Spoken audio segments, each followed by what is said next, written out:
اور آج دن تک اسے مزید خوبصورت بنانے کی تیاریاں جاری و ساری ہیں۔ سالانہ کروڑوں لوگ اس مسجد کا وزٹ کرنے کے لیے آتے ہیں اور حضور اکرم صلی اللہ علیہ وسلم کے روضے مبارک کی زیارت کرنے آتے ہیں۔ مسجد نبوی میں آنے کے بعد تمام مسلمان روضہ رسول صلی اللہ علیہ وسلم اور سنہری جالیوں کے دیدار کے لیے بے چین رہتے ہیں۔ فجر کی نماز کے بعد روضہ رسول صلی اللہ علیہ وسلم پر سلام کی اجازت ہوتی ہے۔ اس کے بعد عصر اور عشاء کی نماز کے بعد سلام پیش کرنے کی اجازت ہوتی ہے۔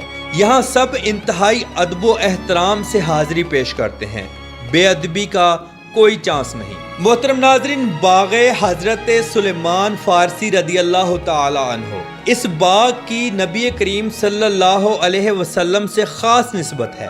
حضرت سلیمان فارسی رضی اللہ تعالی عنہ غلام تھے۔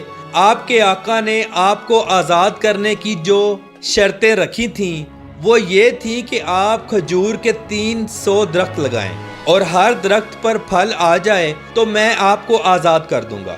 آپ نے نبی کریم صلی اللہ علیہ وآلہ وسلم کو بتایا تو نبی کریم صلی اللہ علیہ وسلم نے یہاں 300 درخت لگائے۔ معجزہ یہ ہوا کہ درخت بڑے بھی ہوتے گئے اور پھل بھی لگتا گیا، لہٰذا پھر شرط پورا ہونے پر حضرت سلیمان فارسی رضی اللہ تعالی عنہ کو آزاد کروا لیا گیا۔ تب سے آج دن تک یہ باغ حضرت سلیمان فارسی رضی اللہ تعالی عنہ کے باغ کے نام سے مشہور ہے۔ یہاں بے شمار کھجوروں کے سٹال لگتے ہیں۔ زیارات کے لیے آئے مسلمان اپنے گھر والوں کے لیے یہاں سے کھجوریں لے کر جاتے ہیں۔ ریاض الجنہ، ریاض الجنہ مسجد نبوی شریف کا وہ حصہ ہے جو باقی تمام حصوں سے ممتاز ہے۔ یہ حصہ روضہ رسول صلی اللہ علیہ وآلہ وسلم اور ممبر رسول صلی اللہ علیہ وآلہ وسلم کے درمیان واقع ہے۔ نبی کریم صلی اللہ علیہ وآلہ وسلم نے فرمایا، میرے گھر اور ممبر کے درمیان کی جگہ جنت کے باغوں میں سے ایک باغ ہے، یعنی ریاض الجنہ، جنت کا ٹکڑا ہے۔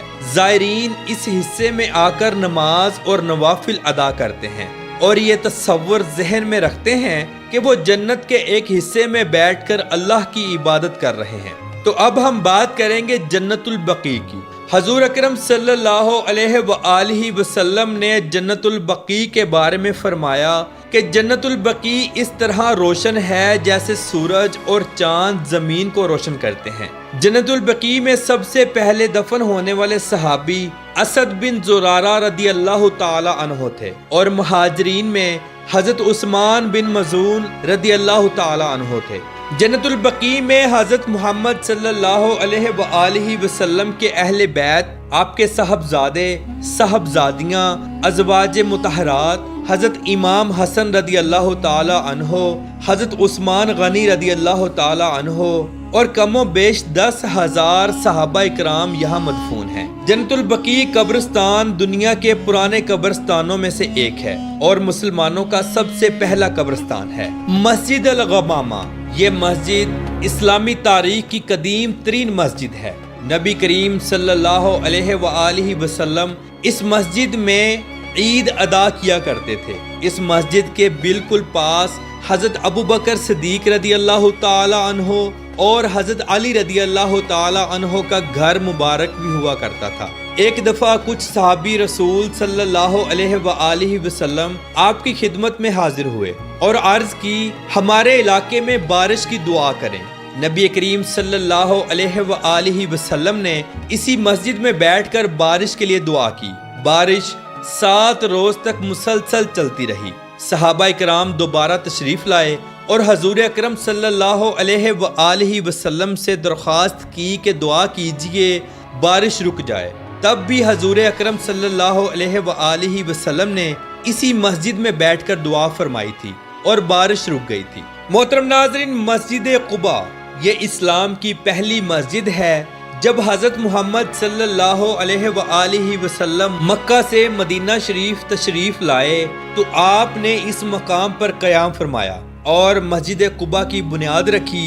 اس مسجد میں جو بھی مسلمان 2 رکعات نفل ادا کرتا ہے اسے مقبول عمرے کا ثواب ملتا ہے۔ آپ جب بھی مدینہ شریف جائیں تو یہاں ضرور آ کر 2 نفل ادا کریں۔ مسجد نبوی شریف سے مسجد قباء تک کا آپ پیدل سفر بھی کر سکتے ہیں۔ اس کے لیے گورنمنٹ نے پراپر ایک پیدل ٹریک بھی بنایا ہوا ہے۔ مسجد قبلہ تین، اس مسجد کے معنی 2 قبلوں والی مسجد کے ہیں۔ نبی کریم صلی اللہ علیہ وآلہ وسلم جب مکہ شریف میں تھے تو خانہ کعبہ کی طرف رخ کر کے نماز ادا کیا کرتے تھے۔ جب آپ مدینہ شریف تشریف لائے تو اللہ رب العزت کی ذات نے آپ کو بیت المقدس کی طرف رخ کر کے نماز ادا کرنے کا حکم دیا، لہٰذا آپ بیت المقدس کی طرف رخ کر کے نماز ادا کرتے، مگر آپ کے دل کی خواہش تھی کہ خانہ کعبہ کی طرف رخ کر کے نماز ادا کی جائے۔ پھر ایک دفعہ ظہر یا عصر کے وقت نماز کی حالت میں آپ نے اپنا چہرہ مبارک بیت المقدس سے پھیر کر خانہ کعبہ کی طرف کر لیا تھا۔ اس دن ایک ہی نماز 2 قبلوں کی طرف منہ کر کے ادا کی گئی تھی، اسی لیے اس مسجد کا نام قبلہ تین رکھا گیا، یعنی 2 قبلوں والی مسجد۔ ناظرین، اب ہم بات کریں گے مقام بدر کی۔ یہ وہ جگہ ہے جہاں مسلمانوں کا پہلا غزوہ یعنی غزوہ بدر ہوا۔ اس جنگ میں مسلمانوں کی تعداد 313 تھی اور کفار کی تعداد 3 گنا زیادہ تھی، لیکن اس کے باوجود مسلمانوں نے اپنی یہ پہلی جنگ فتح کی۔ اللہ رب العزت کی ذات کی مدد سے مسلمان فاتح ہوئے۔ اس جنگ میں ایک مسلمان 5 کافروں کو قتل کر رہا تھا۔ ابو جہل بھی اسی جنگ میں ہی قتل ہوا تھا۔ بیر روحا یہاں وہ کنواں بھی موجود ہے کہ جب نبی کریم صلی اللہ علیہ وآلہ وسلم صحابہ اکرام علیہم رضوان کے ساتھ بدر کی طرف جا رہے تھے تو اس کنویں سے پانی پینا چاہا، مگر اس کنویں کا پانی کڑوا تھا۔ نبی کریم صلی اللہ علیہ وآلہ وسلم نے اس کنویں میں اپنا لعاب دہن ڈالا تو پانی میٹھا ہو گیا۔ پھر سب نے پانی نوش فرمایا۔ نبی کریم جب بھی سفر سے واپس آتے تو یہاں قیام فرماتے اور اس کنویں کا پانی نوش فرماتے۔ مقام احد، مسلمانوں کا 3 ہجری میں دوسرا بڑا غزوہ بھی احد پہاڑ کے نزدیک ہوا، جس میں 72 صحابہ اکرام کی شہادت ہوئی۔ حضرت امیر حمزہ رضی اللہ تعالی عنہ بھی اسی غزوہ میں شہید ہوئے تھے۔ نبی کریم صلی اللہ علیہ وآلہ وسلم کے دندان مبارک بھی اسی غزوہ میں شہید ہوئے۔ جب صحابہ کرام علیہم رضوان کو دفنانے کے لیے جنت البقیع کی طرف لے جانے لگے تو احد پہاڑ رونے لگا۔ احد پہاڑ نے عرض کی، یا رسول اللہ صلی اللہ علیہ وآلہ وسلم، ان کو میرے دامن میں ہی دفنا دیجیے۔ نبی کریم صلی اللہ علیہ وآلہ وسلم نے فرمایا، روز قیامت احد پہاڑ جنت کے دروازے پر جنتیوں کا استقبال کرے گا۔ احد پہاڑ مجھ سے محبت کرتا ہے اور میں احد پہاڑ سے۔ ناظرین، مدینہ میوزیم، عمر ابن الخطاب روڈ کے نزدیک موجود یہ میوزیم مدینہ میوزیم کہلاتا ہے، جسے 1983 میں بنایا گیا، جس کے اندر مدینہ شہر کی تاریخ اور پرانے ورثے کو دکھایا گیا ہے۔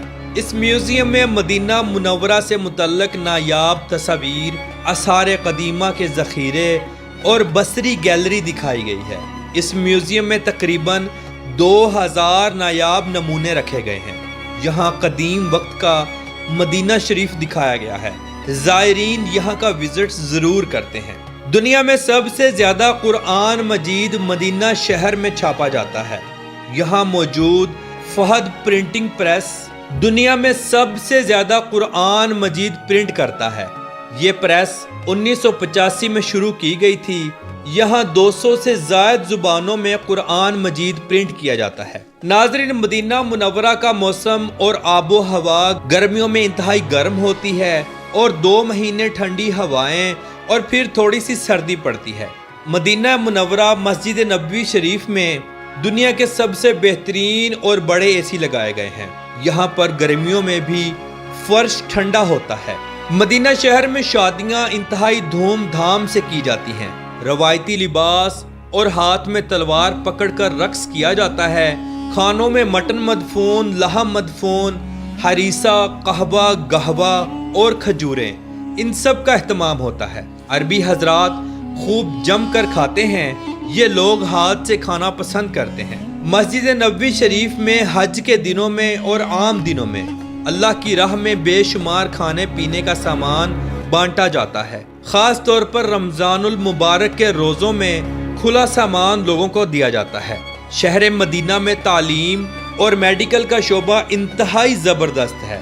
مدینہ یونیورسٹی شہر کی سب سے بڑی یونیورسٹی ہے جہاں ہزاروں لوگ تعلیم حاصل کرتے ہیں۔ مدینہ شہر کے پرانے اور قدیم بازار انتہائی خوبصورت اور ہجوم والے ہیں۔ سارا سال یہاں غیر ملکی لوگوں کا ہجوم رہتا ہے۔ لوگ اپنے لیے اور اپنے پیارے گھر والوں کے لیے اچھی خاصی یہاں سے شاپنگ کرتے ہیں اور پاکستان، انڈیا، بنگلہ دیش اور تمام دنیا کے ان ممالک میں سینڈ کرتے ہیں جہاں پر ان کی فیملیز موجود ہوتی ہیں۔ تو محترم ناظرین، اس ادب والے شہر میں جانا، اس کا احترام کرنا ہر مسلمان پر فرض ہے۔ آج کی اس ویڈیو میں اگر جانے انجانے میں مجھ سے کوئی غلطی ہوئی تو میں اپنے اللہ رب العزت کی ذات سے معافی کا طلبگار ہوں۔ امید کرتا ہوں کہ آپ کو آج کی ہماری ویڈیو بہت اچھی لگی ہوگی۔ کمنٹ باکس میں اپنی رائے کا اظہار ضرور کیجیے گا۔ تو ملتے ہیں انشاءاللہ اگلی اور بہترین ویڈیو کے ساتھ۔ اللہ حافظ و ناصر، خدا حافظ۔